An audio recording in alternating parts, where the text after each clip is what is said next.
கேரளாவோட பச்சை பசேல்னு இருக்க ஒரு கிராமத்துல அதிகாலையில மூடு பனி சூழ்ந்திருக்கும்னு கற்பனை செஞ்சு பாருங்க.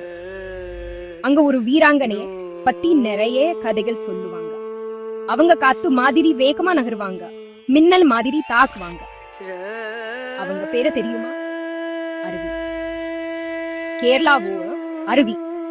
கேரளாவோ ரொம்ப பழமையான தக்காப்பக்க கல்யாண கல்லரிப்பேட்டோட அழகான ஆனா அதே சமயம் வேகமான அசைவுல பார்த்துதான் அருவி வளர்ந்தாங்க.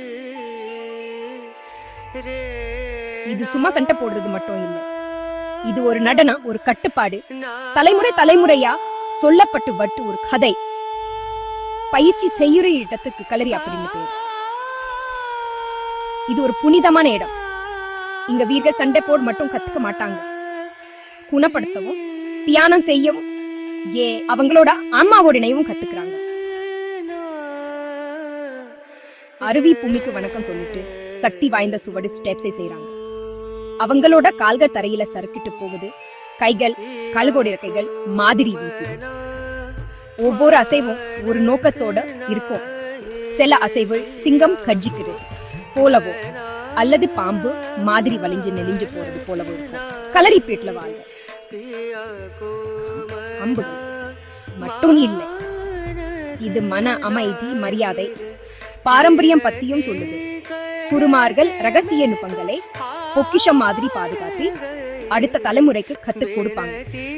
அருவி மனதை ஒருமுகப்படுத்தவும், சுவாசத்தை கட்டுப்படுத்தவும், அமைதியில பலம் கண்டுபிடிக்கும் கத்துக்கிறாங்க. திருவிழா காலங்கள்ல கிராமே ஒன்னா சேர்ந்து பெருமிக்க வைக்கிற களரி சாகசங்களை பார்க்க கூடும்.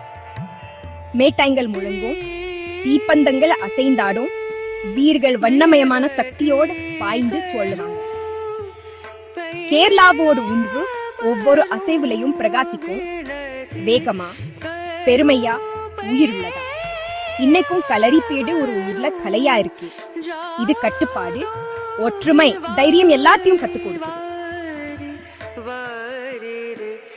இது ஒரு தற்காப்பு கலையை இது வாழ்க்கையே கொண்டாடுறது. அதனால அடுத்த முறை பழங்கால ஹீரோக்களை பத்தி பேசும்போது அருவியையும் கரிப்பேட்டோட அழியாத உணர்வையும் நினைச்சுக்கோங்க.